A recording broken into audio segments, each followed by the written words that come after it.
the way he is. He's polarizing.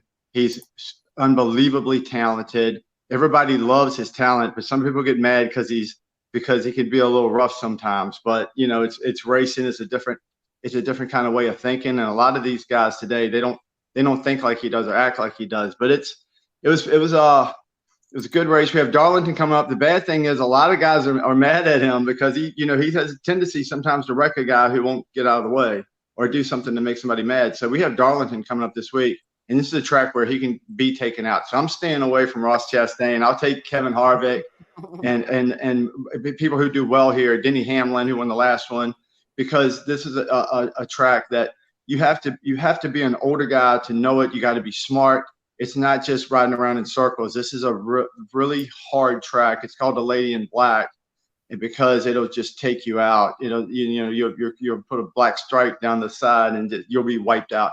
So this is one where the guys with experience can do well, and the guys that don't have half of the field that want to take him out as well. So NASCAR is pretty exciting so far this year after about, 13 races or so. All right. How many more races do we have before they go into their playoffs? Not many more. Maybe 10. That's a lot. No, 10, less than 10. Let me see, 13. Yeah, less than 10. Half 10, maybe 5, maybe 6, something like that. It's not many. No, it's not many. All right, that's a lot. I don't know exactly how many races. They've had more than 10, maybe 13. So it's about halfway. In the next, I think 3 weeks. I think when they go, maybe 2 or 3 weeks. I'm not exactly sure. But it's coming up, and when they have the All-Star, nobody really pays attention to the All-Star of any sport. So, all right. So let's talk about the NBA playoffs going on. Usually, good and well, I usually have a fit about Keith coming on in his car, and then here comes Aguna in his car. So Aguna, Keith got some smoke for you about that. Yeah. Well, sorry about that. This is that time of year where my son has soccer tryouts everywhere, so I'm being a soccer dad. I'm all over the place. You're right in the back seat because you're being chauffeured, right? Yeah, right. I wish. Maybe if he starts trying out for like the men's U.S. final team, U.S. soccer team, maybe I can get a chauffeur then. But I'm just hoping for college. Give it a little time. He'll be there. Nice jacket. You got an emblem like that? there. You like that? The Liberty Bell, 76ers. Speaking of which, let's talk about them. Go ahead. I'm going to talk about the Sixers. Yeah, Embiid came through. We stole one back in Boston. This has been a really powerful series, not only because of the history of the franchises, but finally, after all these years, the process, we're one game away from at least getting to the Eastern Conference Finals. I mean, it's one of those things where, the Sixers were, losing for so long because they wanted to get all these draft picks. They wanted to get all these different players in there. We've gone through the Ben Simmons era. We went through all this stuff. And now finally Embiid gets the MVP.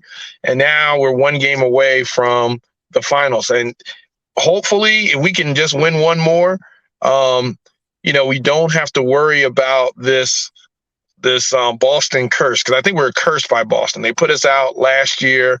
The year before, I think the Hawks put us out. The year before that was the Raptors. So we were always the bridesmaid, never the bride.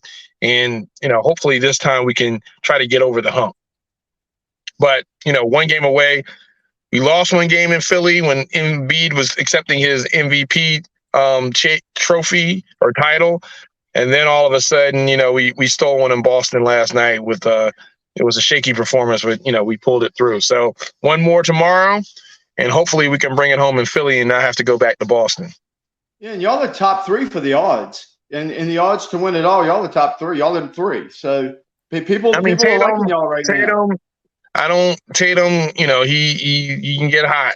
So this has been one of these seesaw series. So hopefully, we can just go ahead and close it out in Philly. If it goes to Boston, it's going to be trouble. If it has to go back to Boston. I don't know. I don't think Boston's got anything. They're too cocky or too something. I don't know what's wrong with them last night. They couldn't play at all.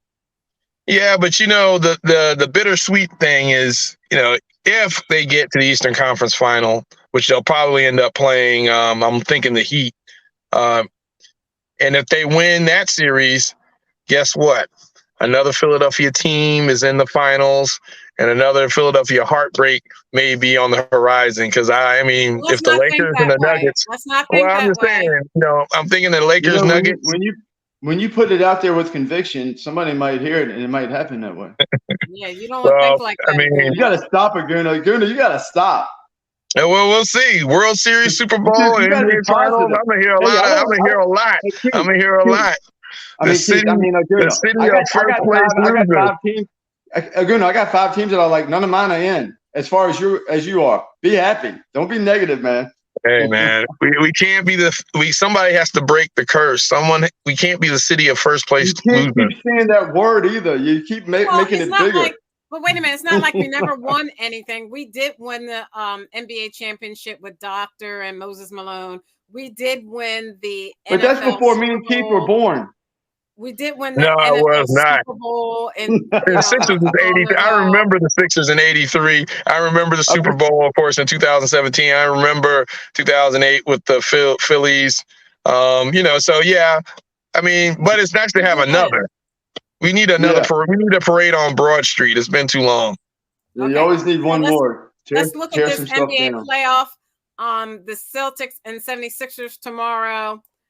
Tonight we have the Lakers and the Warriors at 10 p.m. tonight, as you can see on the screen.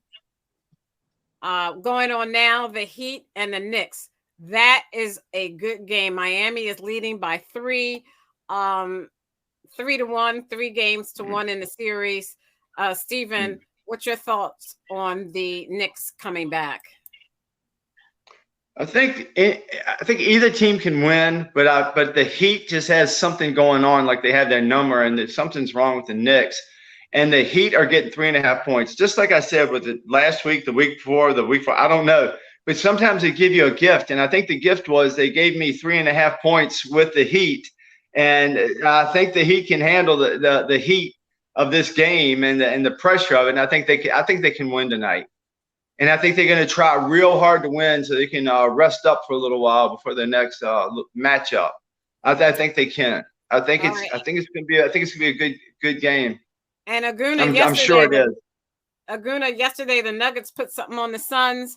They just beat them. Well, not just beat them. That was as you see, that was 118 or 102. What was up with that? Yeah, Notrovic, and that's going to be that's a pretty interesting series right there. A triple double? Did he have a triple double?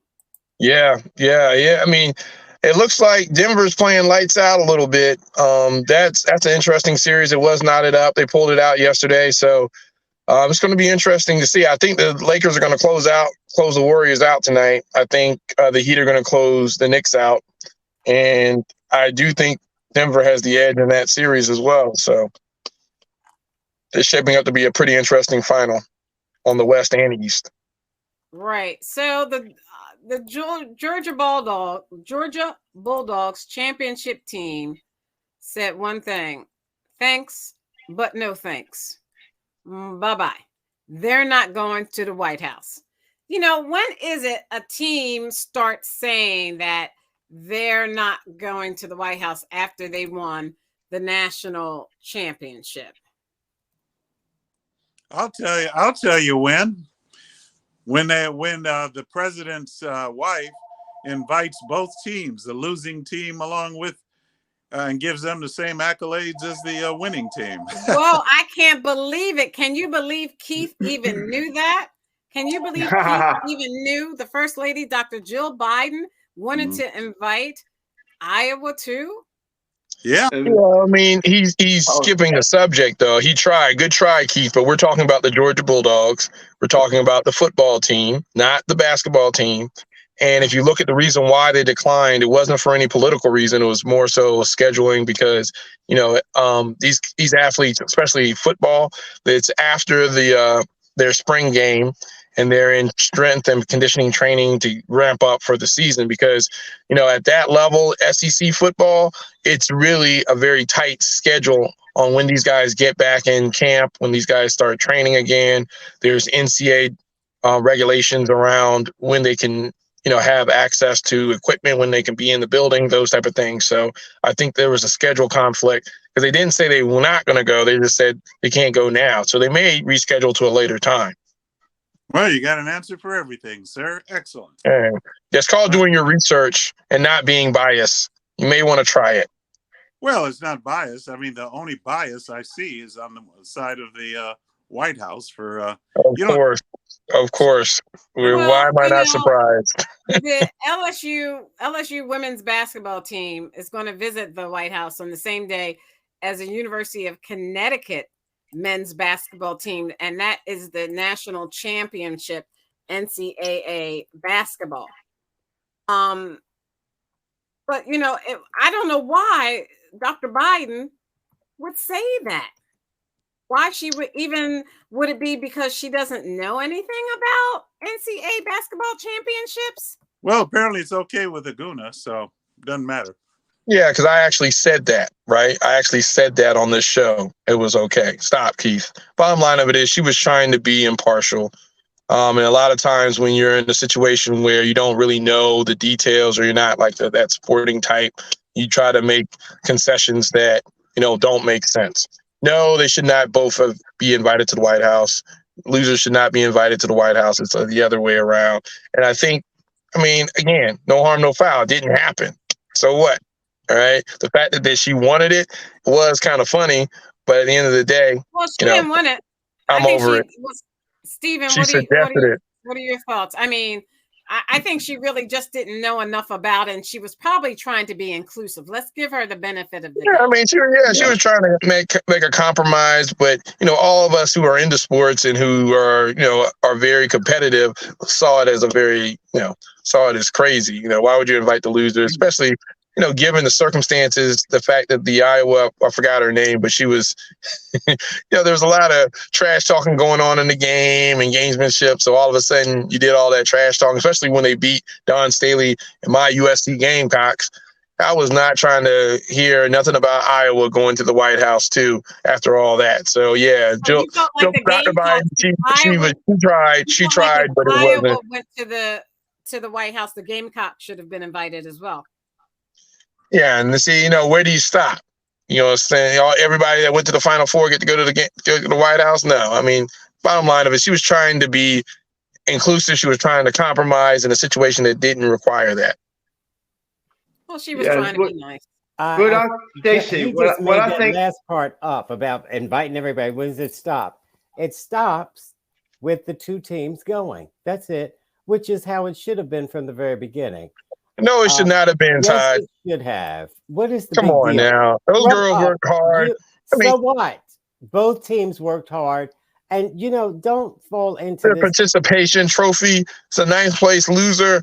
Get out of here. The winners go to the White House. All this other stuff. Both teams should have gone to the White House. And it should have always been that way because they're So should both teams get a trophy? Why are you bringing other stuff into it? I said I'm just saying. I don't agree with that.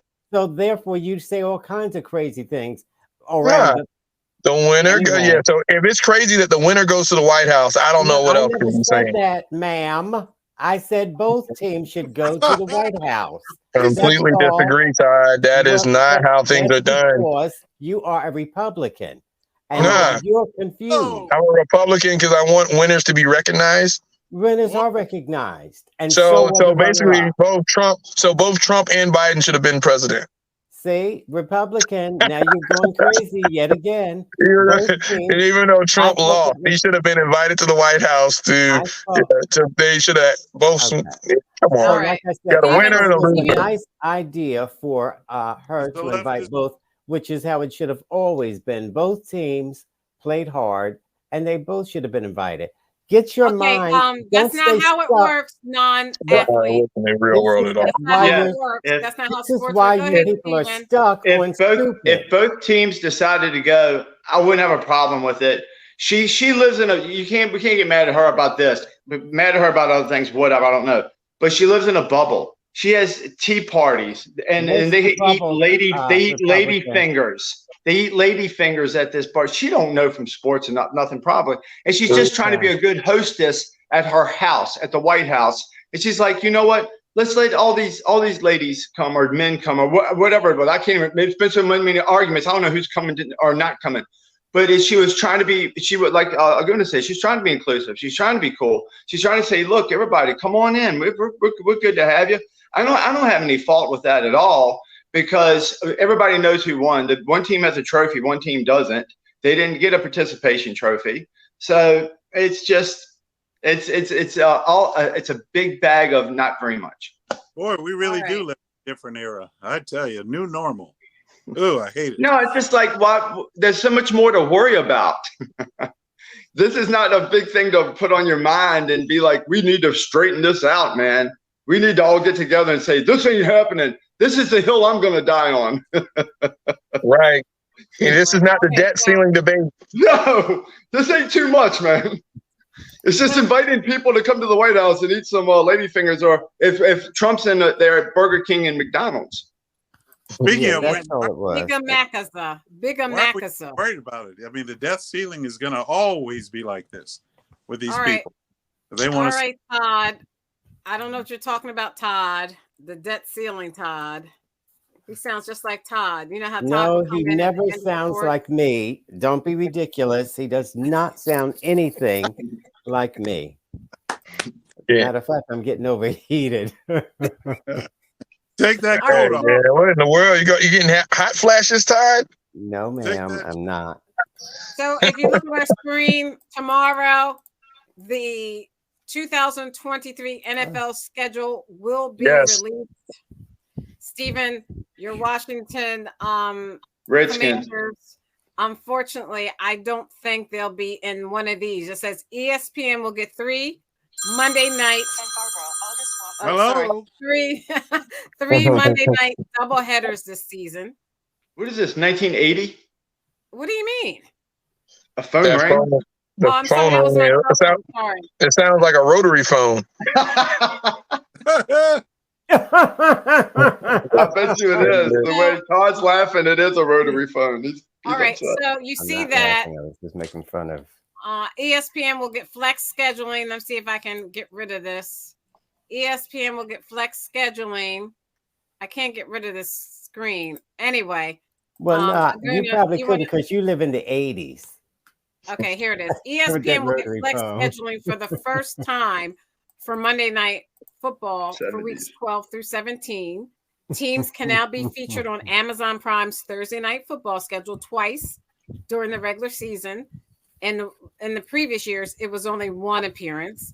The league will have a triple header on Christmas Monday with airing of the games on CBS, Fox, and ESPN. That'll be really nice. Including the Eagles. And then this morning, the NFL announced that one of those Christmas Day games will be at the Giants at the Eagles, which will be played at 4:25 p.m. and air on Fox. Aguna. Yeah, I'm not too happy about that game because I'm going to be in Jamaica, so I can't go to the game. And that's usually the game that my nephew. I think my nephew and my brother may end up going to that game. So yeah, that's pretty cool. I love the schedule release. They made it. This is the second year where they made it in May because they saw that, hey, let's have it after the draft. Let's have a build up. Let's do some leaks. Let's get some excitement around it. And they've done a pretty good job of that. They also are having a lot of international games. I think the Bills are playing. I think there are nine games that are going to be overseas this year, which is pretty cool. Yeah. You think that's cool? You like that? I do think that's pretty cool. Just to kind of, to be in a different neutral site and to play football, especially in Europe, because the World League or whatever, football league back in the day crashed or whatever. But no, I think this is pretty cool just to have, especially the fans. Like Jacksonville, they don't sell out their home stadium a lot, which I will say they're going to be better this year. But yeah, it's good to have the NFL all around the world and stuff like that. But I'm really looking forward to the schedule. It's a lot of good matchups, especially for the Eagles. The Eagles play the Chiefs They play San Francisco again.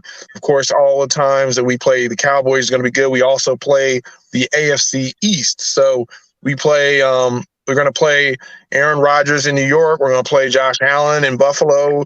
We're going to play Tua. It's going to be Tua versus Hurts. And Eagles versus Miami.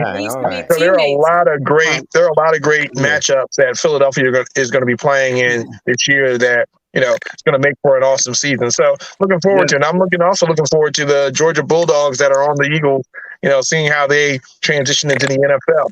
I think it makes a good narrative as well. So I can't wait till tomorrow. It says the league also revealed this morning that one of the more anticipated matchups this season will be the Bengals at the Chiefs.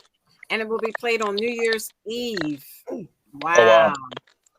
And I think the Miss Mother Kelsey, leaked that the Eagles Chiefs will be the second game in week 2. We'll see if that's true or not. But that's the Super Bowl rematch because the winner of the Super Bowl usually plays Thursday night before, and then I think it may be the Chiefs Bills or something like that, and then they may end up playing the Eagles the second week. So that makes a really good, interesting schedule, coming up. Now you said you were going to be if I can talk about the Commanders real quick. Gosh. I do think the Commanders are going to go from worst to first place in our division this year because that's how patterns happen. That's how things happen. And the Eagles, who've done so well for the last couple of years, they're going to take a step back. Unfortunately, they'll finish second, or they'll even make the playoffs. I don't know, but I think the Redskins are going to win the division, and I'm betting on that because y'all lost a lot, and you've gained some that you don't even know what you have just yet. But we have a different kind of nucleus now. We have a new coach. We have things that could take this team that had such a bad quarterback last year and have a better quarterback this year coming up. That was him. Between the two that we have. I think it's fair. I think it's fair for you to make that assumption, but let's just be realistic. I don't think the Commanders, former Washington team, whatever you want to call them, they didn't have a great draft. They did add some pieces in the offseason, but I mean, if you think that Sam Howell is somehow going to win the NFC East, I just don't think he's the best quarterback in the division. I think Brissett is going to beat him out, and I think he's going to start. And so even Brissett, right? Let's assume that he starts, right? You got so many holes in the Commanders. I mean, they don't have an offensive line.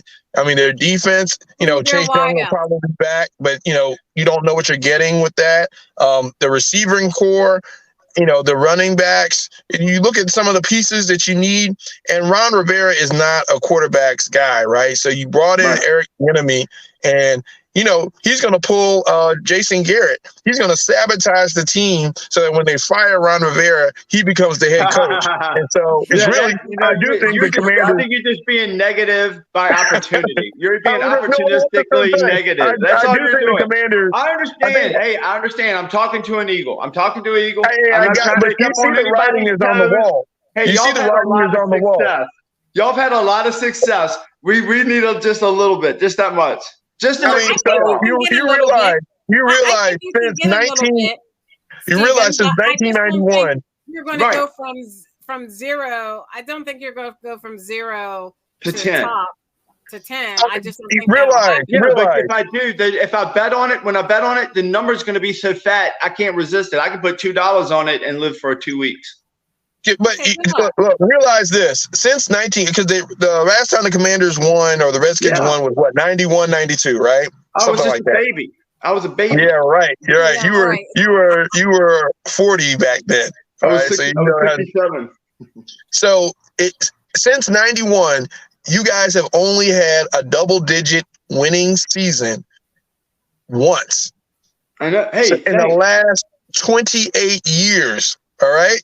So you talk about patterns and trends and behavior. So now all of a sudden with Sam Howell. No, don't have to be Sam Howell.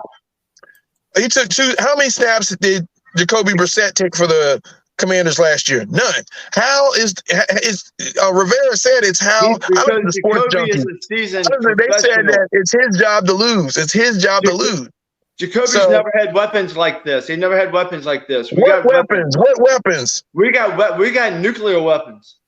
Yeah, right. Don't make us use them. These are his nuclear weapons. This is his nuclear weapon. Who is that guy? Who is that? I don't even know that guy's name. Who did you guys draft in the first round? That's Sam Howell. Oh, okay. Yeah. That's when Sam Howell? When he beat you, you said, how's Sam Howell going to beat you? When he does, I'm going to say, that's Howell. This guy is built like a maybe a third string tight end. He looks like he's built like a running back. Yeah, look at that. How tall is he? Like 5'10"? Man, this is gonna be a bad year. Hey, it's gonna be bad. They say he can throw it 150 yards. Oh no, he's 6'1". Look at this. The Wikipedia says he's 6'1". And I mean that's about as big as Jalen Hurts. Isn't Jalen Hurts about 6'1"? Yeah, but Jalen Hurts doesn't have arms like that. I mean, Jalen Hurts is strong. Don't get me wrong. But that guy does not look like a quarterback. Jalen Hurts does have arms like him. Jalen Hurts big like that too. But I think Jalen Hurts got a little more muscle. I think Jalen. I don't know, man. It's close. No, man. These quarterbacks coming out now like the Incredible Hulk. That's the Incredible Hulk look. That's what Jalen is too. We got somebody to compete. That's all I'm saying. He looks scared. This guy may compete. Look, what do they want from me? They're like, what do they want from me? Hey, stranger things have happened. I'm putting a couple coins up on the Skins to win our division. Well, don't make sure when you put a few coins on the Skins to win your division, make sure you put the same amount of coins on the Eagles so that you can get your money that you're going to lose from the Skins. I always find a way to cover myself when things start looking bad. If it starts looking really bad and the Eagles look like you're doing, I'll take the big fat juice and I'll just run up on them and take them too. I'll do something. I don't ever plan on losing. I call it gambling, not gambling. Oh, okay. Yeah, you don't ever want to lose. Losing's for suckers. All right, so but you'll get invited to the White House. Even if you lose, you get invited to the White House. Well, this is I would go to the White House. Neither team went. I know I would go to the White House, whatever happens. So this is Jalen Hurts, who lifts weights. Yeah, I'm saying he's a little bit bigger. Jalen Hurts is so he has a talent. I don't know if you guys heard him say, well, he said that his father, Coach Hurts, said to him, you have to lift weights like your brother has to lift weights. In order for them to play football, they had to lift weights. And he said, okay. So he started lifting the weights. And he said to his father, Daddy, these are kind of light. They found out he had a gift for lifting weights. He bench presses more than the offensive line of the Eagles. Yeah, he's a moose. He's a moose. So, I mean, compared to, what's that guy's name? Jalen Howell. Sam Howell. Oh, yeah, Sam Howell. Sorry, this guy. And he kind of reminds me of the other Sam we had back in the 30s. So maybe he's going to be a great athlete. They said he's so much more athletic, got a better arm. He probably is a great athlete, but, maybe he'll be like Sammy. Y'all ever heard of Sammy Baugh? Played back in the 40s or 50s or something. I can't remember when he played. I'm so young. No. But he used to do the commentating out of the old Redskin field. Okay. He died. Yeah, great to hear. Aguna, I can't believe you're not saying anything. Nothing else left to say. It's got to be fun, right? It's got to be fun. If there's no competition, it's because it's been so many years since it's been any. And it's just like when we had RG3, didn't really think it would pan out. Don't know. But if we can have something going on, we have some good players. We're putting some pieces together, more stuff to come. You don't know. But it's going to be better than the 6.5 games they say they're going to win. And I'm definitely going to take the Redskins to win more than 6.5 games. Yeah, I mean, if you look at that schedule, you'll be hard-pressed to find where and when. I mean, this is. Yeah, you guys haven't won more than 6 games. More than 6.5 games. It's a softer schedule than what you have. It's the same one, except for 2 games. Well, that's just not fair, is it? Yeah, I thought football was all about equity. Yeah, well, yeah, you can get included in this butt kicking that's coming to you. Right. So just get ready for it. The World Health Organization Keith, the World Health Organization has declared that there is an end to the global emergency status for COVID-19 on May 5th, more than 3 years after its original declaration, and said countries should now manage the virus that killed more than 6.9 million people, along with other infectious diseases. Keith, do you want to comment? You're on mute. Well, the nothing to comment on, really. I mean, they ended. It's been ended a long time ago for me, so personally. So they're just stating something, I guess, just making a statement. I haven't had any trouble with it. I don't have any lucky problem. you. Yeah. Lucky you. I never got COVID, just for the record, everybody. Thank you, Jesus. Yeah, Thank you, Jesus. thank Lucky you. you. Yeah, thank you for the vaccine. The vaccine Yeah, is trying to help with that. Well, I mean, if you want to blame it or say the vaccine did it, then fine. That's cool. Well, some of us don't consider science witchcraft. Science is ever evolving. Science evolves. And some of us consider board certified physicians, real board certified physicians. We don't consider them quacks. Uh-oh. But when they're proven to be quacks, then if it walks like a duck and talks like a duck, it quacks.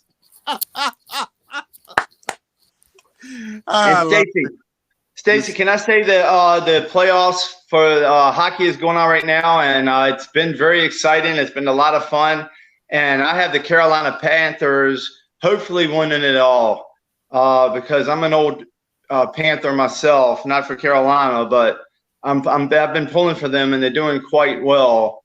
And it's the Golden Knights are doing well. I mean, it's been a lot of fun watching them and the NBA that I don't generally do, but I have this year, and it's interrupting with a lot of other time that I have or don't have and keeping me up late. But it's been a lot of fun watching all of these playoffs. Yeah, and Daniel Briere from the Philadelphia Flyers, as I think, he's interim, but I think he's going to be since he was a Philadelphia Flyer, he would be a good leader to lead the Flyers into a new decade. Aguna. You need it. By the way, I don't even want to talk about the Flyers. They've been such a disappointment. I mean, they started off pretty hot this year, and they just crashed and burned. So, I mean, if Philadelphia is going to be the city of first place losers, they definitely were leading the pack this year. You know what is funny? That the Eagles fans, if their team's not in it, they're not into it at all. I mean, if the 76ers weren't in it, I don't think we would talk about the NBA. Absolutely. It's just like Serena. Right. It's just like Serena. We ain't talking tennis. Teams aren't in it. I'm not interested. You're absolutely right. Exactly. I wouldn't deny that. I wouldn't deny that. Right. I caught on to that. It took me a minute, but I caught on. All right. So before we leave sports, but I thought we had already left sports talking about COVID. But before we leave sports, so Todd, did you want to make? Well, we did. I went back, Stacey. I'm sorry. I just wanted to get a little hockey in. That's okay. Did I want to talk about what Keith is trying to say something and has been trying to say it for? No, I thought we had left the topic. That's fine if we're back on. Okay, yeah, we're back on sports, which you know nothing about. But the Flyers, I think if they get themselves together and perhaps hire a few tight ends, I think they may win the Super Bowl. Right on. So right on cue. Right on cue. The corny Todd joke is the transition to politics. It's better than a dad joke. It's better than any dad joke I've ever heard. Okay, touche. Keep trying, Todd. Hilarious. So, since we're talking about corny jokes, let's go into the Supreme Court. The idea. Oh, I thought you were going to do this, DeSantis, or I thought you were going to do that other lady boy. Santos. How did you know that? Go ahead, do Santos. Go do Santos. No. Santos. I thought just because the way you set it up, speaking of a joke, I thought. No, go ahead, do Santos. So the freshman congressman was arrested today and remanded. Not remanded. He made bail $500,000 over 10 counts against him 13 that to be would exact. give him so many years that he could never Over live through the 20. years that these 10 counts would Right. give him. Let's start with Keith. Keith, should Santos quit? You know, why should he quit? I mean, the Democrats would never quit. So why? I mean, you know, they don't. They Is that what you're basing it on? Yeah, I mean, I'm saying that his standard. You're basing it on what Democrats would do, and Come not on, man. basing You it have on more substance integrity. to you. Yeah, I believe in you, right. Keith. You can have more substance than that. Let's say something more substantive than that. Come on, let's try it again. Because I'm doing that because it won't make a difference whether he quits or stays. Things don't change because of him. He's just the guy they picked to pick on. And you know, whether he did it or not is irrelevant because it's not going to make a difference. I guarantee you, not going to change anything. So whatever he does is up to him. That's the way I look at this. How George doom and Santos. gloom. So let me get you in here, Todd. If you look at the screen on here, according to the AP, written by Jake Offenhertz and Michael Sizak 2 hours ago, George Santos pleads not guilty to federal indictment and says he won't resign. Todd, my thought process is this. He may be sick. He may have some sort of mental health illness where he could do all the things he did and then say he's not going to resign and he is innocent. What makes you think he has a mental illness? Different? Because anyone who would tell so many tales about their background, about their education, about their mother being in a Holocaust survivor. Oh, no, like Joe Biden. Yes, but him saying he was a Jewish, about his mother being in the Twin Towers during 9/11, him working for Goldman Sachs, like Joe Biden. on and on and on. And the kicker for him now is, guess what? I get to write a book and make a lot of money. Like Joe Biden. Yeah. Todd. Like okay. I don't know if you can consider him mentally ill. He's just a typical Republican con artist. There is Donald Trump. So once he saw Donald Trump in action, he figured, oh, shoot, let me get in the game. Yeah. And so therefore he felt like he can lie and steal, because these are campaign finances he was spending on his personal use, allegedly. And also, you know, the monies that people were getting when the coronavirus was ravishing the United States, he claimed he didn't have a job and he needed that money. So he got that money. But then the facts came out that he was making $120,000 working while getting that money. So these are all the alleged crimes he's committed. So we'll have to see how that plays out in court. But if he is guilty of these things, he should go to jail. And one count you can get 20 years on. That's the main count. But he should resign. But he's not going to do that because you have people like Keith who don't care. He doesn't care that he has committed fraud. He's stolen, allegedly, from you, Keith and Stephen. And so I think what Keith has to do is pretend he's black. Then you say, throw the book at him. I think he should go under the jail. I think he should get the electric chair. Right, Keith? Well, let's hold them all to the same standard. Let's hold them all to the standard of the Democrats or the standard of the Republicans. So let's hold them all to the either standard. It'll be the Democrats. So, okay. Stephen, hold them to that. I want you to look at the screen. It says George Santos, infamous for fabricating his life story, pleaded not guilty today to charges to charges he duped donors, stole from his campaign, and lied to Congress about being a millionaire, all while cheating to collect unemployment benefits he didn't deserve. What do you think deserves to happen to him, Stephen? Well, this is just came out just recently. What he's going to do is now it's not, they don't use these words. I'm using my words, but he's going to pretend he's a woman and he's going to be a trans guy now. So that's going to make him untouchable. Plus, he's got corporate sponsorship. He's got Santos has Mentos is one of his sponsors now that's going to help pay for his lawyers, and also Fritos to help free him. And they got a whole campaign ad about free Santos, free Fritos to free Santos, and all this. It's all Mentos. It's all a bunch of crap. And so he's going to pretend to be a woman. Nothing can happen to him. If he goes to jail, he's going to go to a woman's jail, and it's not going to be as bad as being in a men's jail. So it's going to turn out all right for him no matter what. And maybe they'll get a guy in there that can be more of a normal person. Maybe more of a normal person can take his place, and they can represent the people better. Okay, now just to be clear, because people are listening to you. Okay. You said nothing's going to happen to him. What does that mean in English?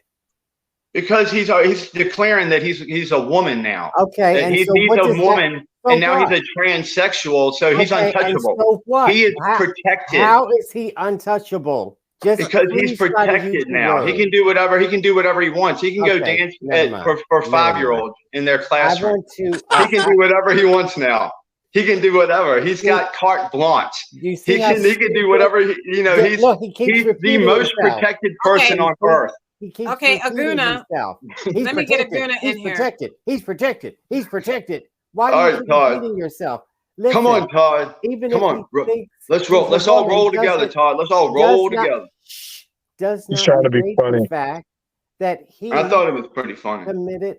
Oh, is that what that whole thing was? A joke? I thought it was funny. Comedy is subjective. Comedy is subjective. He's really not coming out as a tranny. I'm just making all that part up. That's a joke. Okay. Well, I mean, it would be smart. If anything happens to me, I'm gonna say I'm a tranny now. Between you and Keith, don't arrest me. I'm train. Between you and Keith, you're fixated on gay people and transgendered people. Why are you? It was just funny, Todd. It's just humor on that. I know the people on the left don't have a sense of humor, but Todd, try really hard. Life's too short. You and Keith almost fainted when Bruce Jenner transitioned, and you never got over that. No, I'm fine with that. He can do whatever he wants. I just liked him better when he was winning the decathlon. Keith never got over that, but Aguna. So we haven't gotten over Michael Sam or whatever. What's going on? Yeah, okay. When you see George Santos, he should resign. There was a time. No, Aguna, is he any different than a lot of the U.S. House representatives who have been, tried, indicted, and convicted for crimes and still are part of the House? How many? I don't know. I'm not off the top of my head. I don't know any. So if that is the case, they should resign. I mean, I'm not talking about, I don't need to deflect to what the Democrats do or what the Republicans do. It's what we as Americans should hold as a standard. At the end of the day, this guy was a fraud. He should leave. I mean, let the people reelect who they want. In a Republican, we're in a representative republic, right? Or a democracy or whatever we want to call ourselves, right? Changes from day to day. But at the end of the day, this dude is a fraud. I mean, they have proof. The gaslight and to try to deflect and try to say, well, the Democrats, look, as an American, we should want higher standards for our representatives. Let them resign. There was a time in this country where it didn't matter if he was a Republican or a Democrat. Congress would push for him to resign. Cross the aisle. It would be a no-brainer.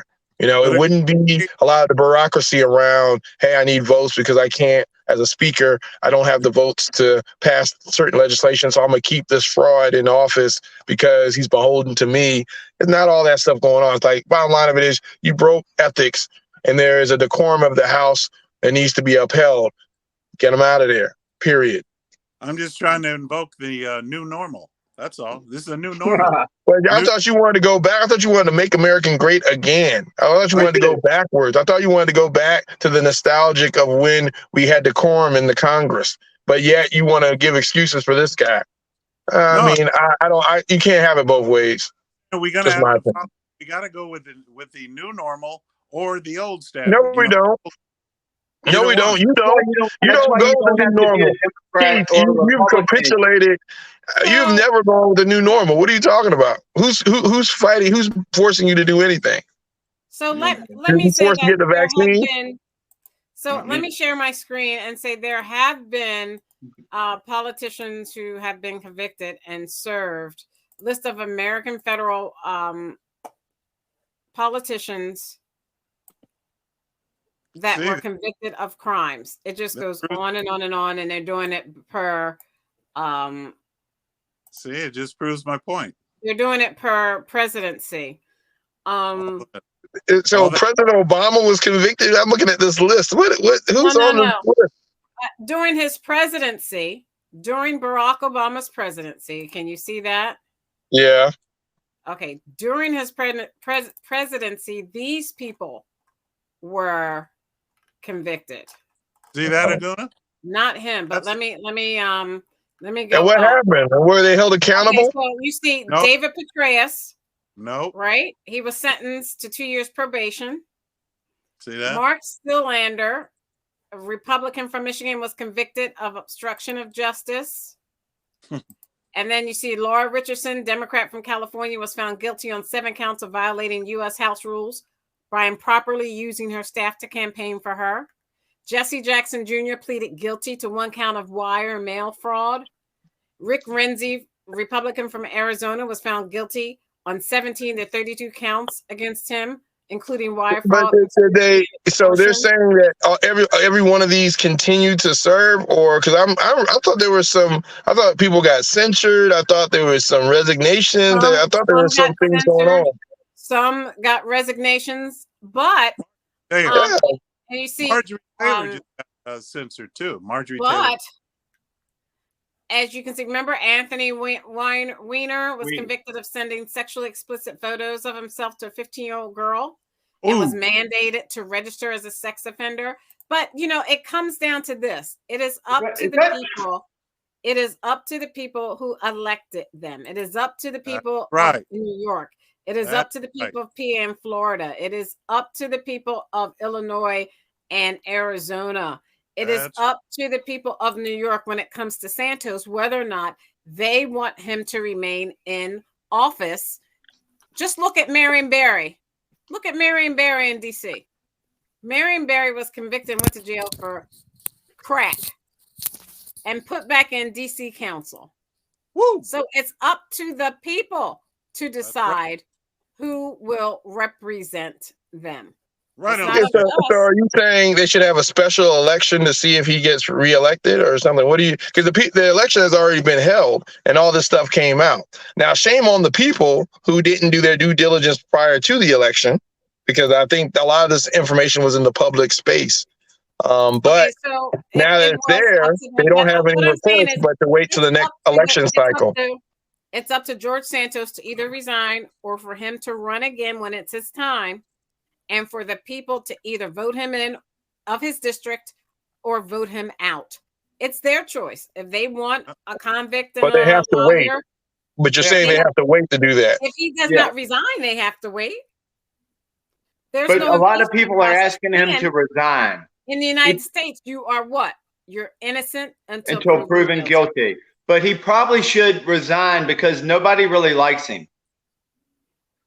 But before this, nobody liked him. He just doesn't seem to be able to tell the truth, and he doesn't seem like to be a good guy. So if that's the case, then just find somebody who is a good person to represent the people, because most people are good people. This guy just seems like a sleazebag. I want to move on to the Supreme Court and how the Supreme Court doesn't feel as though they need anyone to watch over them and no one to make sure that they are doing the right thing. Aguna, let's start with you. How are we going to make sure that the Supreme Court abides by ethics regulations just like any of us would if we were in those positions? I mean, isn't the Supreme Court self-governing, right? So it's up to them to investigate and to censor or, do their due diligence to see exactly what happened. I mean, I find it kind of disturbing, if not unethical, for, Clarence Thomas to be, taking these gifts and doing all these things while on the bench and, actually adjudicating legislation or adjudicating law, whether or not it's constitutional or not, on things that could probably benefit him as an individual, such as, regulations, all types of things. So there's all types of things. Now, I won't say this is the only time or that's just never happened before. Again, I'm not like Keith. I don't want to deflect. I'm talking specifically about Clarence Thomas and the situation that he's in. I think that warrants an investigation, because you don't want, these guys, the judiciary branch of the government, they don't make law, but they do interpret it to be constitutional or not, right? And you don't want outside influence, crafting or, pushing the judicial branch, because it already happens in the legislative branch enough. You have all the lobbying, you have, campaign finance, you have special interest groups. Yeah, that's already well indoctrinated in the legislative branch.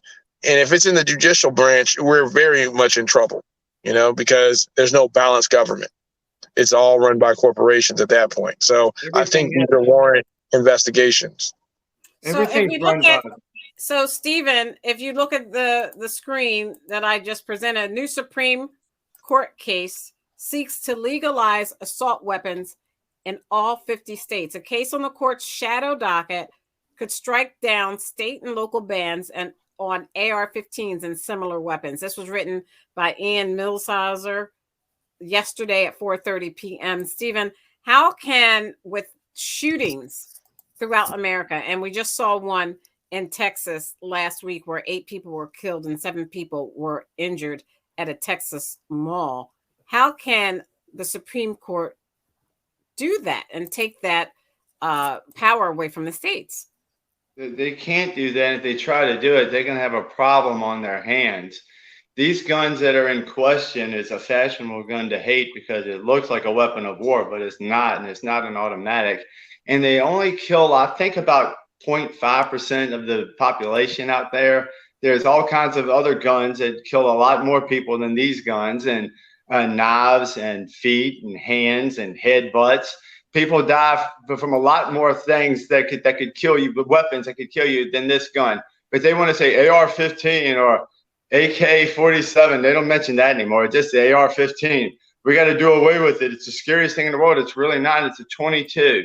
22 is not that big and badass. It's not that great of a gun, but it's good for home protection. It's good for what you need. Now this is what they look like. This looks like a pretty big gun if you're looking at it. But you got to take the shell as a 22. A big shell is a 50 caliber, a 45. That's pretty big, and that looks like a weapon of war. Keith, does that look like a weapon of war to you? There are no weapons of war that civilians can have.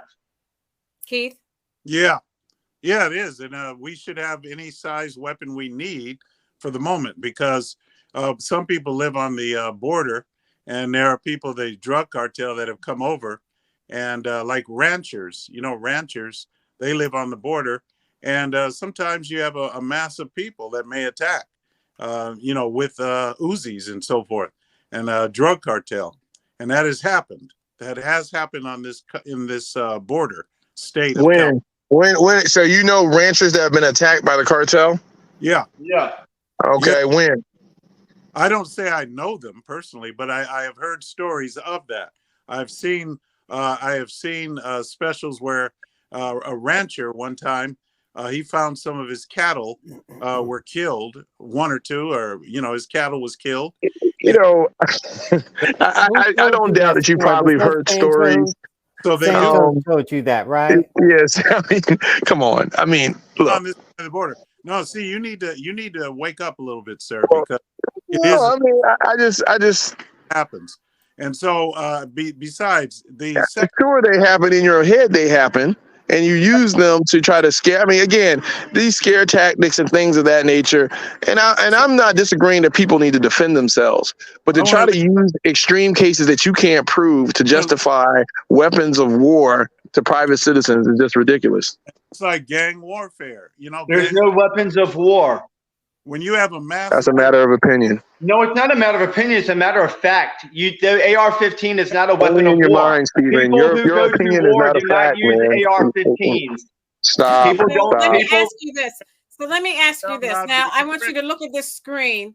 Excuse me. Look at the screen, and it says the Supreme Court could hand down a decision any day now in National Association for Gun Rights versus City of Naperville, a case that could legalize assault weapons and high-capacity magazines in all 50 states. Todd, why do we need assault weapons and high-capacity magazines in all 50 states when we have these shootings taking place?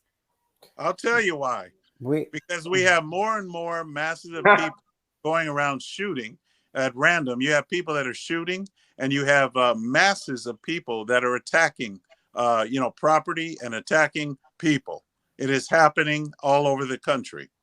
It is important that you have a gun that can have with a high capacity that could take a crowd of people that might be coming at you. So we just had a mass shooting in Texas, right? What private citizen defended themselves with an AR-15 or whatever during that mass shooting? Nobody. I mean, it was a security guard that engaged the person. It wasn't a private citizen. And Texas is very liberal, if you would, when it comes to guns and owning guns. Austin, There was no right? hero that came out of the woodwork and Austin? saved everybody. Austin, I mean, it's a farce. This is a farce. The fact that you sit here and keep saying that, hey, we need all these weapons to protect us from somebody else. The weapon and if you look at the statistics, most of these weapons end up killing children by accident in the home where the weapon was purchased, spouses, domestic violence, all that stuff is more rampant than be actually killing an intruder, let alone someone that's coming across a border, let alone a cartel. What cartel would want to attack a rancher? They want to make money. They're not sitting here trying to attack a rancher and bring more attention to themselves. You saw what happened when they accidentally killed those people down in Mexico when they were going down there for their emergency. They were going to get a mommy makeover. Mommy makeover. What happened? The cartel killed them or kidnapped them. They ended up turning in the people that did that because they were low-level people in the cartel. The cartel didn't want America going down there and targeting them. They want to make money. So to sit here and use all these stories to try to justify your position is ridiculous. What kind of gun? Originally, Keith. What kind of gun? Totally over, Keith. Yeah. You talked totally over Cousin Todd. The question was for him. You talked over him, and now you keep talking over. Yeah, and now you keep talking over Aguna. So you can go back on this video, and you can see how I started with Todd, and you just took it over. So, Cousin Todd. I didn't know you were talking to him because Aguna was talking. No, he wasn't. You started that, but when you go back, you'll see, and then you'll make up some Santos excuse for it. Nevertheless, sponsored by Mentos. That's his boyfriend jumping right in for him. Anyway, no, the Supreme Court has no business overriding states. And so... now, Todd, you're a states' rights person? No, I never said that. What I said was the Supreme Court has no right to override the states when it comes to guns. And these weapons of war, it is just ridiculous. And how they continue this silly argument. It's not weapons of war, not weapons of war, not weapons of... And he repeats himself. There's a mental problem there. Watch people that repeat themselves constantly. Those are the guns that are used to destroy. Hunters don't even use those kinds of guns because there's nothing left of the animal once you shoot it. It's not true. And so, therefore, to say that these are not weapons of war is just silly. Now, nobody is saying you can't have a handgun. Nobody is saying you can't have a shotgun. And they couldn't kill people. What we're saying is these weapons were used in the military. And they were not. These weapons are not used in the military. You've already said that over but and stop over lying. Again. And so these weapons were used in the military. So we don't need civilians using these weapons. No, Now, the military doesn't use these weapons. Okay, let him Yeah. finish. Stephen, you got to let him finish. Mhm. Whether you You gonna agree or let him not, he lets you finish, and he never agrees with anything you say. He never He lets lets me you finish.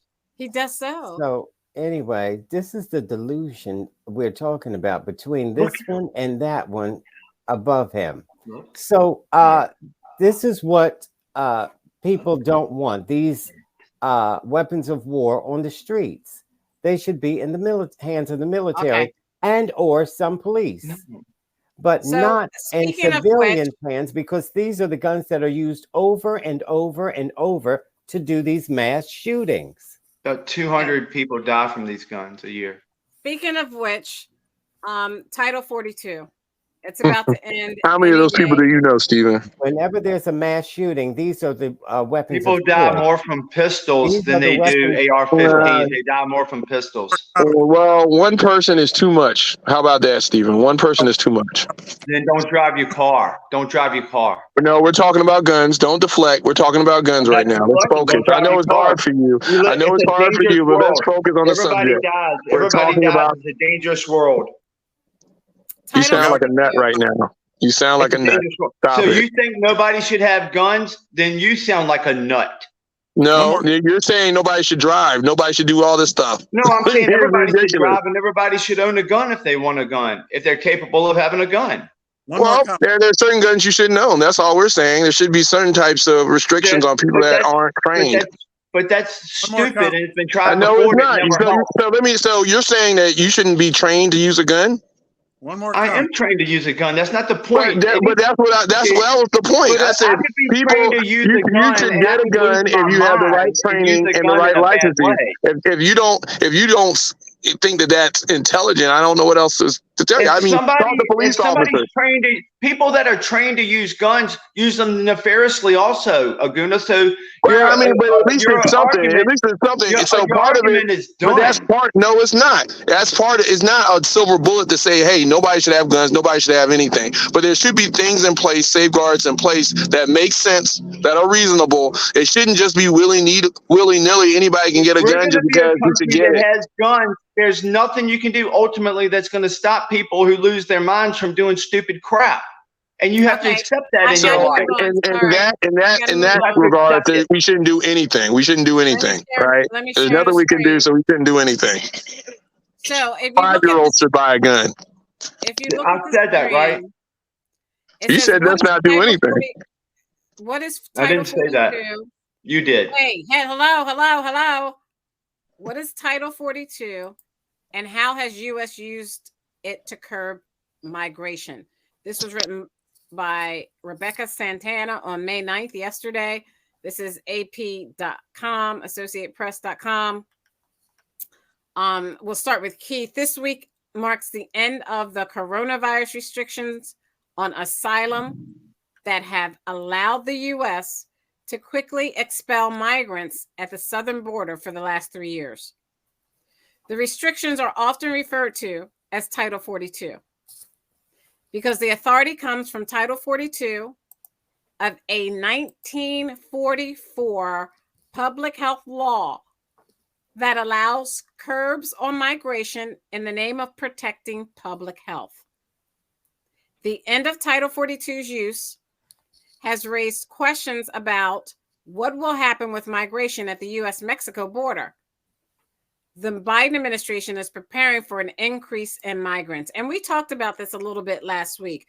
And just the other day, there were 11,000 immigrants at the U.S. borders at Mexico. 11,000. That's why the Biden administration sent down active duty military in an administrative capacity only, not for war, just to help with the paperwork.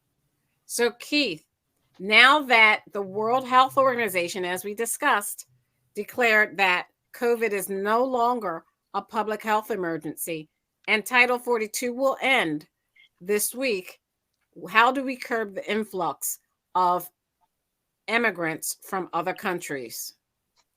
Well, the answer to that is to go back to what is already on the books. The laws that are on the books, they haven't been erased. They just haven't been enforced. Trump was the last one to enforce them. And then when Biden got in office, he immediately stopped. What laws were they? These were laws that say that. I mean, of course, that's not true. He didn't change anything. Nothing has changed.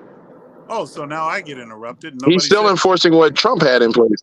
Da, da, da, da, da, da, da, da, da, da. Oh, well, it's a fact. I mean, nothing has changed. Da, da, da, da, da, da. So basically, the laws that have been in for years, there are laws that have been there for years. I know this because I've been dealing with illegal immigration in California since 2000, since Bush. And what laws were they that's been changed? Todd, stop interrupting him. Well, he's got to explain himself. I'm not going to go. No, he has to say whatever it is he wants to say, whether you agree with it or not. I don't agree or disagree. He's not explaining Let him himself. say whatever he wants to say. I cannot produce it for you right now, but the law is on the books. I can give it to you towards the end of the program if you want me to. I mean, if Stacy allows me to, I will give you the actual law that says that they ought to be sent back. And that is on the books. I could do it, but it's up to Stacy. It's her show.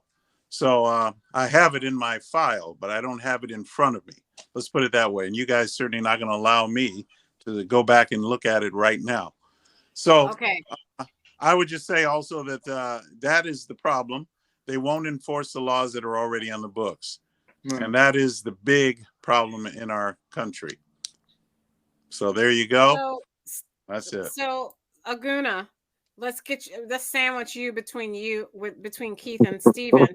Title 42. Oh, whoopee. Title 42. And Homeland Security. They said it's a mess. He's the cream in the Oreo.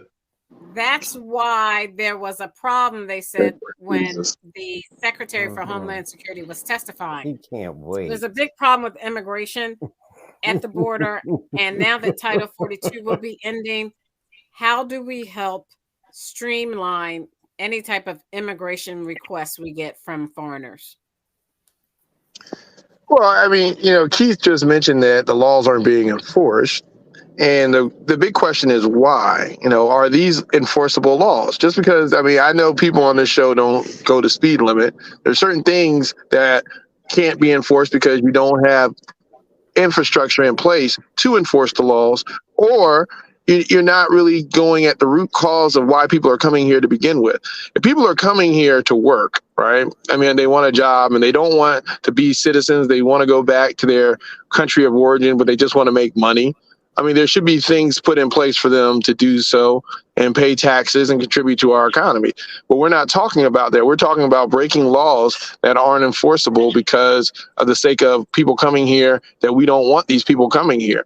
The question is, why are they coming here? And we can accommodate, because again, we're at a very low unemployment rate here in the country. There are certain jobs in this country that people don't want to do and they need people to do. So if there's a sensible solution around being able to having a guest worker program or putting things in place that contribute to the American economy, I'll be all for that. But to just hide behind the fact that, hey, these people are coming here illegally, many of them are coming and seeking asylum, which technically isn't illegal. They have the right to come and give themselves up, seek a court date. But because of the backlogs, a lot of people don't show up or, they get released. So to say the laws aren't enforceable, you need to be clear on what are you talking about. There's certain aspects of the law that they are enforcing, but the fact that you have such a backlog, you can't, it's hard for you to get the outcome that you want, which is just, hey, build a wall, send these people back kind of thing. That's just not feasible. So, Cousin Todd, I'm going to share this article, the Biden U.S.-Mexico war.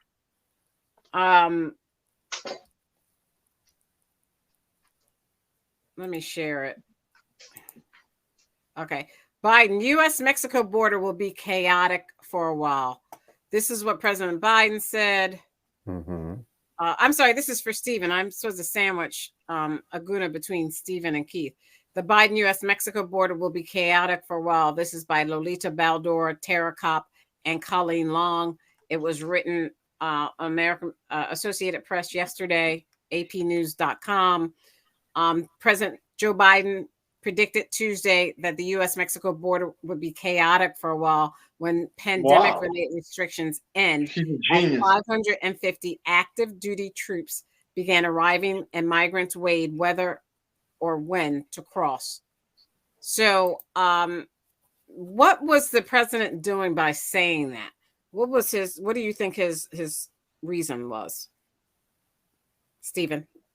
He doesn't have any reason for anything. I don't understand anything he does.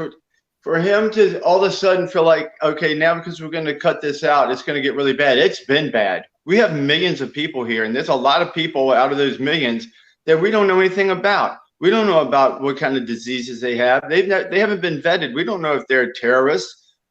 A lot of them are. We don't know if they're really bad people, drug dealers, murderers, drug dealers. We don't know who these people are, but we know that a lot of them are getting in this country. And because when this stops, when what was it, 42, when it stops, then a lot more people are going to come in. Thousands, tens of thousands a day. And some people don't have a problem with that. I have a problem with it. We don't need that many people to invade our country this fast just to come through without even being vetted. And if you do, then you have some kind of weird conception of what the United States is. Like you think we're just opened a hole from a southern border that can let everybody in.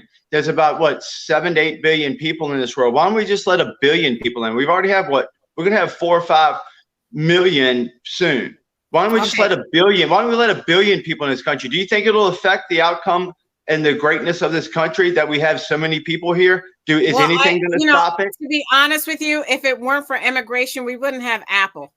That's not true, Stacey, because enough people are going to, when things get really bad and people can't work, because of AI, and I can't drive a truck, I'm going to pick apples. If I can't do what I do for a living, I'm going to have to do something. And I believe they could still keep this in place because public health is at issue right now. I can't believe nobody's thought of this, because so much of an influx of people coming into this country is not good for this country.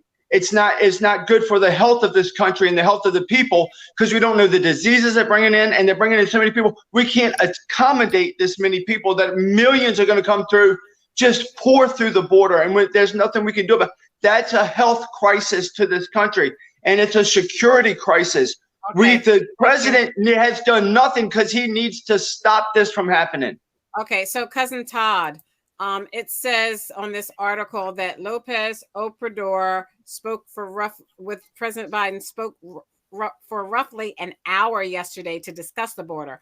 Mexico shares 1,951-mile border with the United States. The nation is key to the success of any plans by the United States to control immigration at the southern border. What can Mexico do to help President Biden control that? And why do these people want to come here?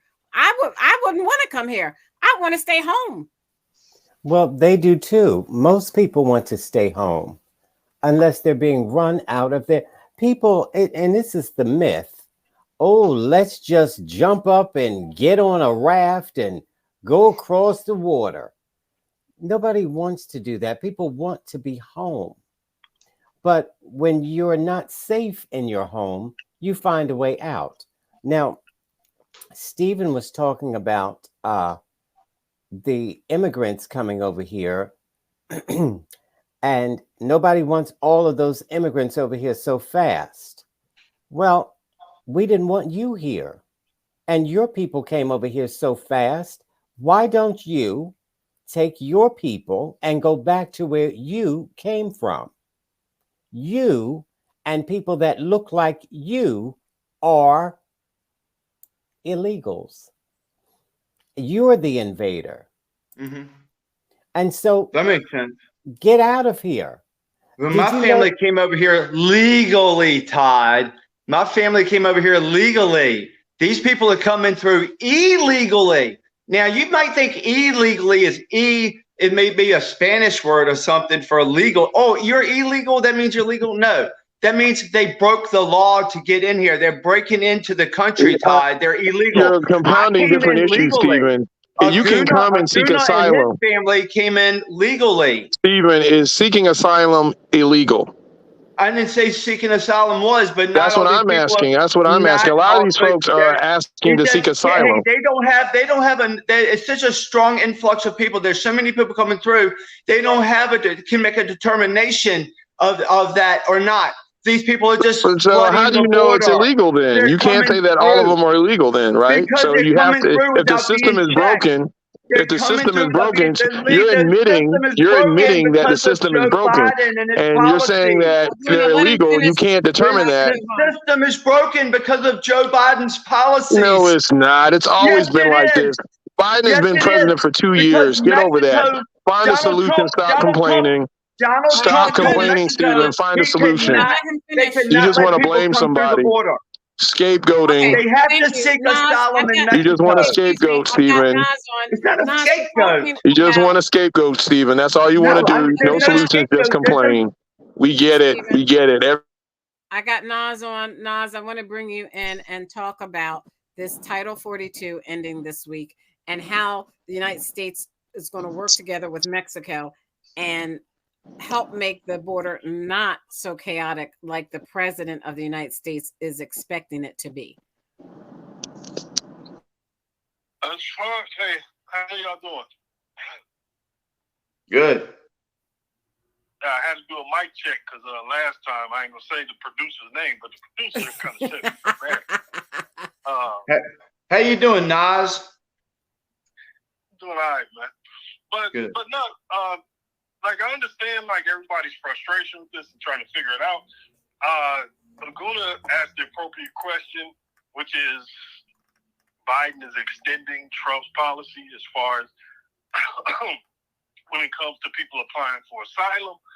So ultimately, we're looking at the same thing. And basically, we're kind of just bound by the GATT and NAFTA treaties that have caused so much agricultural, weakening as far as jobs up there that is pushing people down here. It's like like sociologists call it push factors. What happened? Well, they got problems in that sector as far as jobs and as far as people being able to eat. So that pushes people down here. But ultimately, until people get serious about going after corporations and deciding if they can do business with people who are hired in that way, then there's no change. I think all of us saw what happened in Florida this week. So, all of this is going to get interesting, but that's all I got, Stacey. Thank you. We're almost out of time. I want to move on to what we didn't cover, the debt ceiling drama. And today, President Biden got together with Hakeem Jeffries, Senate leader, what's his name? Schumer,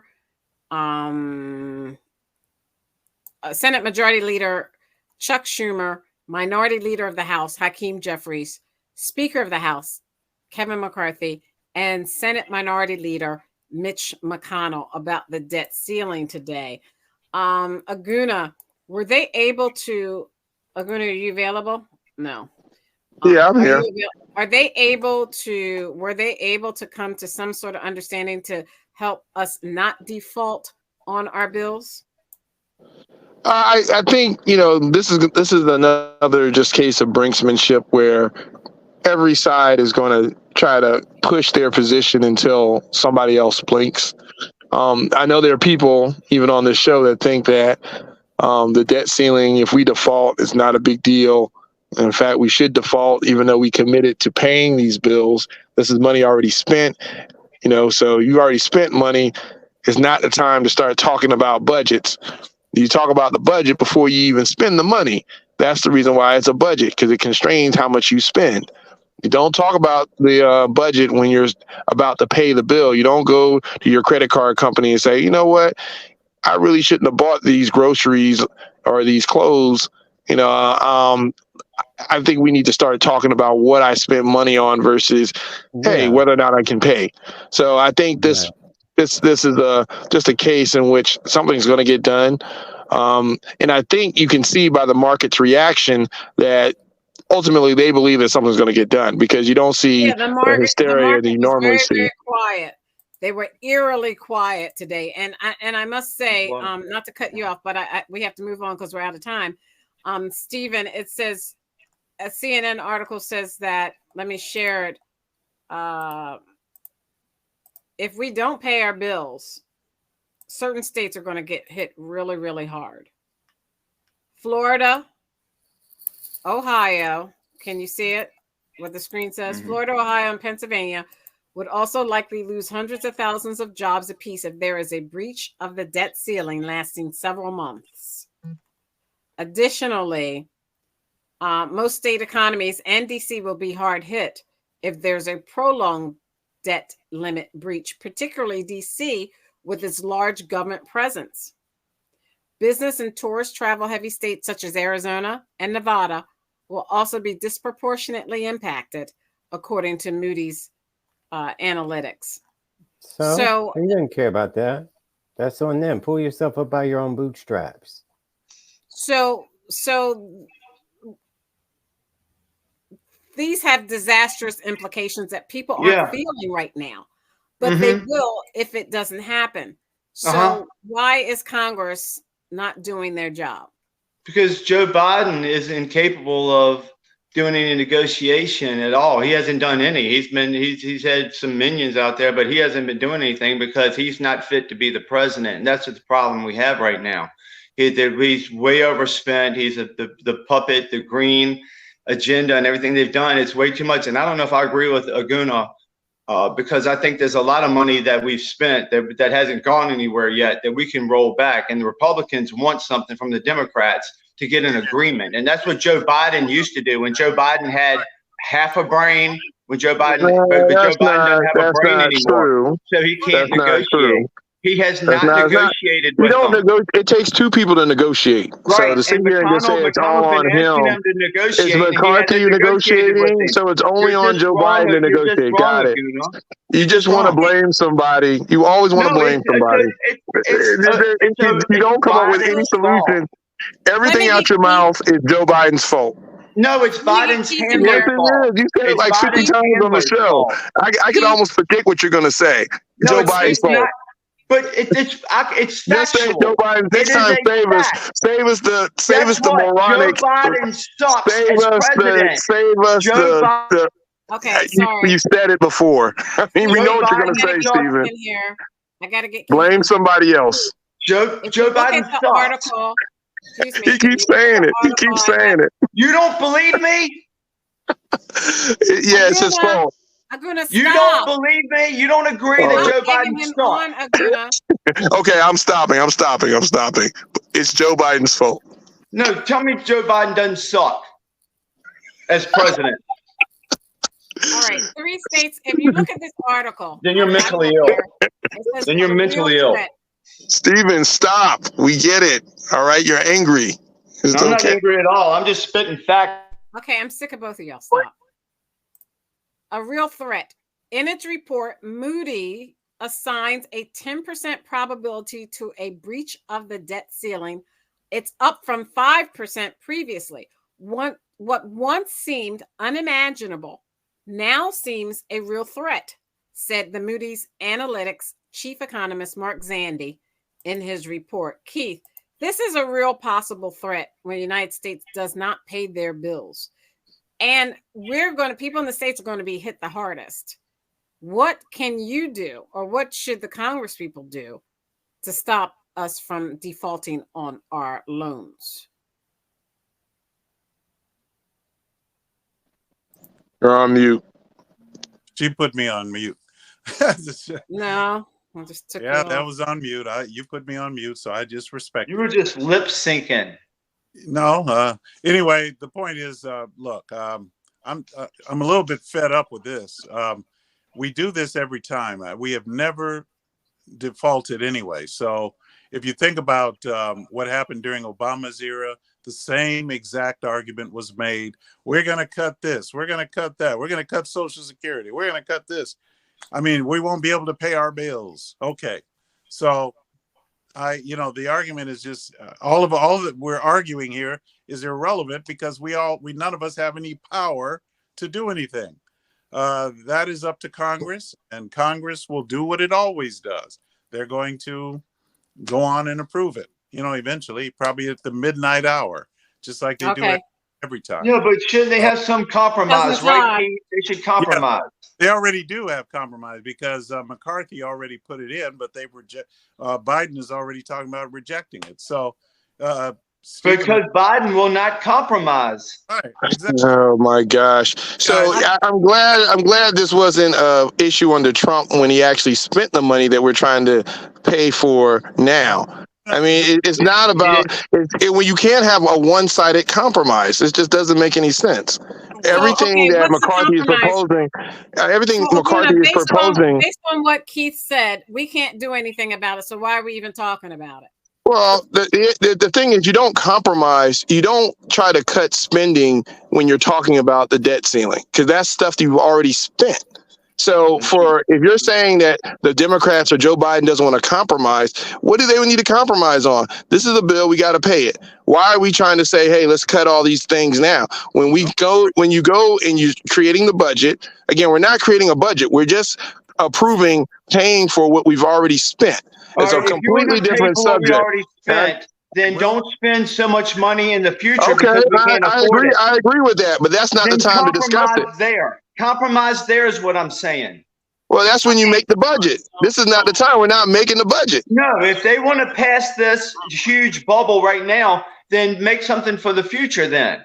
Okay, go ahead. What are you talking about? Compromise for the future. Stop spending so much money. Nas wants to help you all. Go ahead. They're not going to stop spending. It'll first thing to answer Keith's question, where he said, "What can we do besides talk about it?" No, there's actually something you really can do. Anybody who has voted for a Republican or considers themselves a conservative can call the RNC, call the representative, and say, "Hey, we don't think this is good policy. We don't think this is good tactics." This is something that they discovered in 2010 as a way of basically playing chicken with the United States credit rating. To make the Democrats either look bad or cave to some of their demand. But ultimately, the whole country suffers from it. This is not a both sides-ism issue. This is something budgetarily that the Republicans have figured out that they can apply pressure on. But the problem is everybody's in the car together. You know what I'm saying? It's like the angry driver who says, "I'm going to take us over into that telephone pole."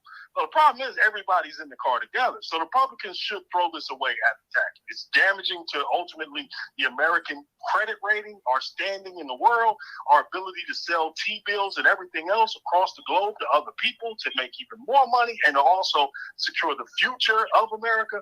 So this is just really bad policy by the Republicans. If their constituents were aware of that and really knew what was going on, they would stop them from doing this. Now, as far as their concerns about overspending, the time to do that would be when the budget is being put together, not now. Now, if the Republicans are saying, "Hey, you guys back off here, but next year when it's time to put that budget together, we want more say in it. We want more influence in it." That's a reasonable position. But what they're doing right now is ultimately, like, this is just, I mean, I don't know what else to call it, but budgetary terrorism. Like, this is terrible. And the reason they didn't do this during the Trump years is because despite the huge budget that the Trump administration had, it was in their interest not to say anything or make it into a big deal. That's why you go back to what? 2010 is the first time they did it, and now we got now, where this is going on, where, again, all you're doing is hurting your own citizens, and we got to stop acting like this is a both sides of an issue. No, this is one party who has decided this parlor trick is something that you can pull off and still get away with and be happy.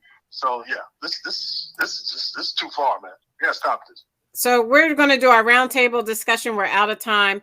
2 questions, starting with Keith, Stephen, Nas, Aguna, and then Cousin Todd. First question is Trump and the rape lawsuit. The jury rejects the rape claim, but finds Trump liable for sexual abuse in 1996 attack. And the other one is about Arizona moving a homeless encampment and not giving the homeless anywhere else to go. Keith, start with you. Oh, okay. Moving the homeless encampment. I don't know about that. I don't know what's going on with that. But as far as Trump goes, you know, we can move on now, and hopefully this is over. But Trump's going to have to. He's going to appeal. He's going to appeal, and that's good. He can do that. He has a right to. You know, after you find out that, you know, he's not going to go to prison for it. So all this is just to smudge his. You know, they think his chances for 2024, and that's all they're doing now. lawsuit after lawsuit after lawsuit after lawsuit. But I don't think it's going to work. So he'll still be, hopefully he will be elected in 2024. I will still vote for Trump. And I'm sure that Aguna and Nas will still vote for Biden. That's probably, and Todd. So that'll probably be the way it goes. Nobody's going to change anybody's mind. I don't think anybody on this show is going to change their mind. And who's Stephen going to vote for? Oh, that's right. Brother Steve. Whoever you tell him to vote for? I don't know. I don't tell Steve. Stephen will tell you himself. He's his own. RFK Jr. Okay, thank you, Stephen. So let me tell you about, if you look at my screen up I have now, in Phoenix, there was an encampment, a huge homeless camp.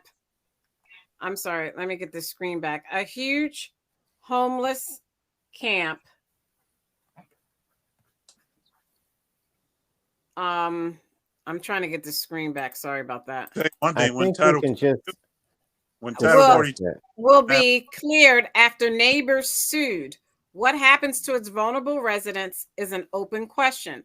This was written by Gabe Cohen, CNN, Monday, May 8th at 10:06 a.m. As a young widow watched as the helpers wended through the zone at sunrise, offering what they could, water, a bus ticket, or a shelter bed if one was open. Standing beside her tent, Rayanne Denny sized up the sprawling camp of 900, a homeless camp in Phoenix, Arizona of 900 people along sidewalks in downtown Phoenix. She said it's a whole nother world. The 37-year-old ended up homeless just last year after her husband died, and she couldn't pay the bills alone. So Stephen, we'll start with you. It looks like the citizens in that area sued, but you can't just, our country's too rich. You can't just move and clear out an encampment of 900 people that have nowhere to go, to send them where? Nowhere to go. Well, hopefully they get some help, because people that are coming through this country illegally, they get $1,000 a night apartments. They get all kinds of help. They get stuff that our veterans don't get, that our homeless people don't get. Maybe treat our homeless people better, close the border, stop all that garbage that's going on down there, and take care of our people, because people shouldn't have to live in a tent. Maybe things could help them out. Maybe things could be better. I don't know. I don't think that's cool. But if you're an American citizen, then you should be treated better than people who just came in this country 5 minutes ago. I mean, if that makes me a racist or an a-hole, then the a-hole racist I will be. But then the other thing, wear it with a badge of honor. Wear it with a badge of honor. Yeah, I'm a racist a-hole because I want the people in this country to be treated well. Because you don't answer the question. You're trying to deflect. Answer the question about the subject. You're right. I'm saying if the people, you don't want a tent encampment anywhere near you, because there's drugs, rape, murder, whatever. A lot of these people are bad people. But with the rape, with the fake rape case, huh? With the fake human activity goes on in that small space, the same as in the big space. Listing those out to try to terrify people, to make them into some. I'm not trying to terrify anybody. I'm saying people don't want that in their neighborhood. You can't sell $1 million house when you got a tent in your backyard. So CNN, the guy Anderson Cooper. He doesn't remember Martha's Vineyard. So wait a minute, excuse me. I got to get Todd in here. Todd. Well, no, Stacey, it's a 2 questions. Stacey, I haven't finished the second part. I'll come back to you, Todd. Okay, that nonsense he tried to spin. See if you get them, kill them at the border, kill them, and that way you can give the homeless people some soup. He is so crazy until I can't even believe he's on this show. I didn't say kill them. You did. You said kill them. You said kill them. I never said kill anybody. Yeah, let him finish his point. Let him finish his point, please. Yeah, but it's so stupid. It hurts. Oh, God. Go ahead, Todd. Hurry up. We're tolerant of you, Stephen, so you need to be tolerant of others. So anyway, what I'm saying is it is so unfair and unfortunate that people who are down in their luck sort of like Stephen mentally. I'm not down on my luck. I heard that people are only 2 or 3 paychecks from being homeless. And this woman lost her husband, and that's a whole life changer right there. So there should be something that your states or the government can do to build a bridge from in case you lose your job. And even that they try to tamper with, the Republicans. That no safety net, go out and get a job and all that kind of stuff. So it's just, I think they should build places for homeless people and not just these shelters, because I hear that the shelters are dangerous. So like the tent city. I think okay, so Todd, build... wait a minute. Wait, we can't go on. We're out of time. So Todd, please go straight to Trump. Oh, Trump. Trump, and for anybody to vote. Now, when Trump was campaigning, he was talking about people under indictment, meaning Hillary Clinton. And so now he's being indicted, but vote for him anyway. Trump is a joke. He was an embarrassment to the United States. And people have not even...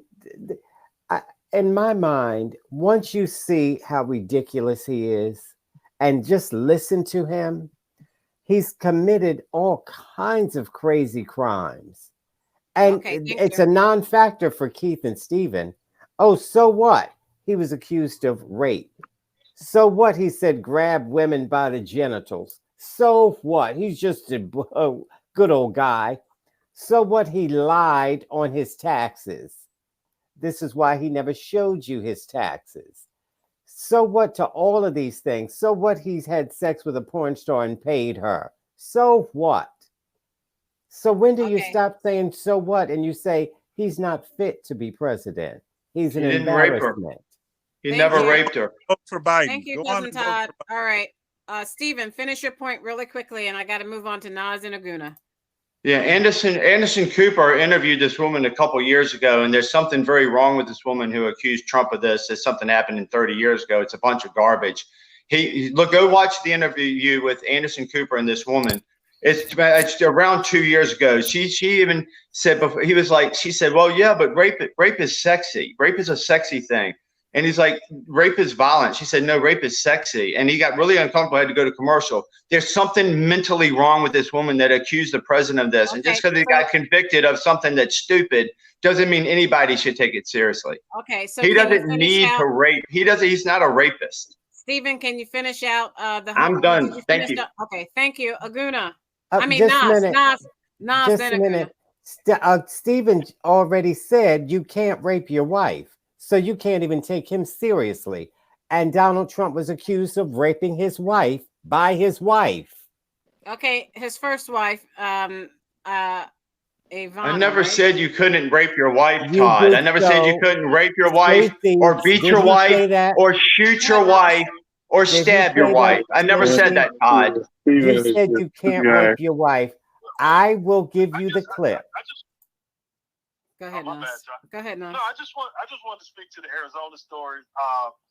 Yeah, it's sad, and this is the difficulty of budgets when people are constantly telling you have to cut, you have to cut, you have to cut, and keep saying that just because problems are big, instead of trying to solve them, we just ignore them and play the blame game. So that thing in Arizona, when you're talking about that number of people, you know what's going to happen in Arizona? All of the people who actually do help the homeless and volunteer and have all those services, they're going to be overwhelmed because now they're going to get way too many people coming in at one time. And then the state is going to try to, relocate these people to other states. And I'm guessing we're going to see some of that stuff that we saw from Florida and Texas earlier, where they were sending them to so-called Democrat cities. But also, we're solving the problem of why so many people are falling to the wayside, and we have to figure out ways to fix this. And ultimately, it's just a will. This is not a thing of we don't have the money or we don't have the capacity to do it. It's a choice. We are willingly saying, ultimately, the people who are working poor want to have a leg up on somebody, give them somebody to look down upon, and therefore we can't fix it for the people who are doing worse than them. So this is a decision that DNR we are making as a country. So it's just something we just gonna have to fix, man. Otherwise, it's gonna be tent city after tent city. It's gonna continue. Sorry for going so long. Sorry, no, Trump's lawsuit. Nas. No, I don't even want to get into the Trump rape case thing, because going back and forth with certain people on this phone about an issue like that, it minimizes it so much, and it gets to a place where it's not even productive. So I don't even want to have that conversation with those two people. Thank you, Aguna. Trump and then Phoenix. Yeah, I mean, justice is served. He was found guilty in a civil lawsuit, jury of his peers. So, that it is what it is, whether we subjectively agree or disagree with it. But I don't want to diminish the fact that rape is a very serious issue. So I don't even want to joke about that on the show. It's something that, whether or not it is, seen in this issue or not, we shouldn't demean ourselves or demean people who have actually gone through that. So it's really disgusting to even joke about it. I will say this, with the homeless situation, most Americans do not want this type of encampment next to their neighborhoods or where they live. We have empathy for the homeless, but again, you don't want one in your backyard. So to that degree, I do think there should be some provisions made to accommodate it. But let's also be sensible to the fact that it's okay for us to say, hey, you know what, I don't want this tent city near me. But at the same time, we should also try to have some type of compromise around housing. Again, a lot of people are working poor, like Nas said. You can't earn a living wage and afford housing and afford groceries and these type of things. So, there should be some programs put in place where people can have housing. And then there's also a lot of these homeless folks are released from mental institutions. I know in South Carolina, they release them on the street, and then, the police just give them a bus ticket to wherever they want, and it's somebody else's problem. It's what's going on around the country. So you're just basically moving homeless from state to state and not really solving the problem at all by giving them a life or something to nail down. But removing the tent city was just a symptom of a bigger problem. It is, and it's something that is near and dear to my heart. We need to do something in terms of solving it in each city. Our country as a whole is too rich to allow our people to fall by the wayside like that. Why the mayor said that it was a stain on our humanity. The mayor of New York said we're beyond capacity, and the churches are beyond capacity. They can't take it. Right.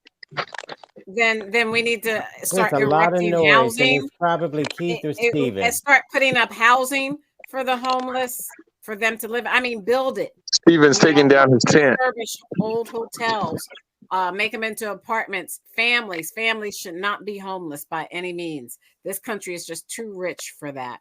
And it looks bad on us as God's children to